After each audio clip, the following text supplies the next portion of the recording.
Deutéronome, chapitre 2.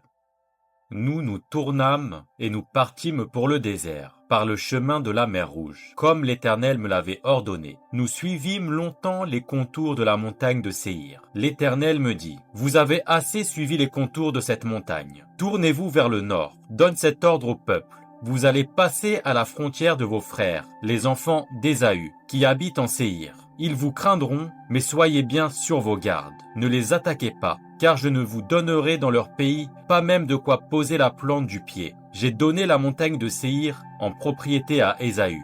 Vous achèterez d'eux à prix d'argent la nourriture que vous mangerez, et vous achèterez d'eux à prix d'argent même l'eau que vous boirez. Car l'Éternel, ton Dieu, t'a béni dans tout le travail de tes mains. Il a connu ta marche dans ce grand désert. Voilà 40 années que l'Éternel, ton Dieu, est avec toi. Tu n'as manqué de rien. Nous passâmes à distance de nos frères, les enfants d'Ésaü, qui habitent en Séhir, et à distance du chemin de la plaine, d'Élat et d'Esjon-Guéber. Puis nous nous tournâmes et nous prîmes la direction du désert de Moab. L'Éternel me dit, « N'attaque pas Moab et ne t'engage pas dans un combat avec lui, car je ne te donnerai rien à posséder dans ce pays. C'est aux enfants de Lot que j'ai donné Ar en propriété. Les Hémins y habitaient auparavant. C'était un peuple grand, nombreux et de haute taille, comme les Anakim. Ils passaient aussi pour être des Réphaïm, de même que les Anakim. Mais les Moabites les appelaient Hémins. Séhir était habité autrefois par les Horiens. Les enfants d'Ésaü les chassèrent, les détruisirent devant eux et s'établirent à leur place, comme l'a fait Israël dans le pays qu'il possède et que l'Éternel lui a donné. Maintenant, levez-vous et passez le torrent de Zéred. Le temps que durèrent nos marches de Kadès-Barnéa au passage du torrent de Zéred fut de 38 ans, jusqu'à ce que toute la génération des hommes de guerre ait disparu du milieu du camp, comme l'Éternel leur avait juré. La main de l'Éternel fut aussi sur eux pour les détruire au milieu du camp, jusqu'à ce qu'ils aient disparu. Lorsque tous les hommes de guerre eurent disparu par la mort du milieu du peuple, l'Éternel me parla et dit, « Tu passeras aujourd'hui la frontière de Moab à Ar, et tu approcheras des enfants d'Ammon. Ne les attaque pas et ne t'engage pas dans un combat avec eux, car je ne te donnerai rien à posséder dans le pays des enfants d'Ammon. C'est aux enfants de Lot que je l'ai donné en propriété. Ce pays passait aussi pour un pays de Réphaïm. Des Réphaïm y habitaient auparavant et les Ammonites les appelaient Zanzumains. C'était un peuple grand, nombreux et de haute taille, comme les Anakim.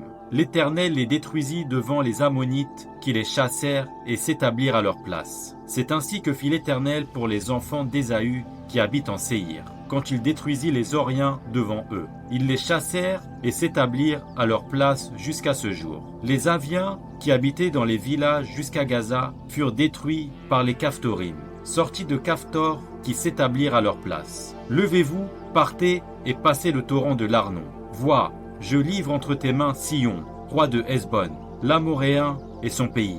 Commence la conquête, fais-lui la guerre. Je vais répandre dès aujourd'hui la frayeur et la crainte de toi sur tous les peuples qui sont sous le ciel. Et, au bruit de ta renommée, ils trembleront et seront saisis d'angoisse à cause de toi. » J'envoyai du désert de Kédémoth des messagers à Sihon, roi de Hesbon, avec des paroles de paix. Je lui fis dire, « Laisse-moi passer par ton pays. Je suivrai la grande route, sans m'écarter ni à droite ni à gauche. Tu me vendras à prix d'argent la nourriture que je mangerai, et tu me donneras à prix d'argent l'eau que je boirai. Je ne ferai que passer avec mes pieds. C'est ce que m'ont accordé les enfants d'Ésaü qui habitent en Séhir, et les Moabites qui demeurent à Ar. Accorde-le aussi jusqu'à ce que je passe le Jourdain pour entrer au pays que l'Éternel, notre Dieu, nous donne. » Mais Sihon, roi de Hesbon, ne voulut point nous laisser passer chez lui, car l'Éternel, ton Dieu, rendit son esprit inflexible et endurcit son cœur, afin de le livrer entre tes mains, comme tu le vois aujourd'hui. L'Éternel me dit, « Vois, je te livre dès maintenant Sihon et son pays. » Sihon sortit à notre rencontre avec tout son peuple, pour nous combattre à Jahath. L'Éternel, notre Dieu, nous le livra, et nous le bâtîmes, lui et ses fils et tout son peuple.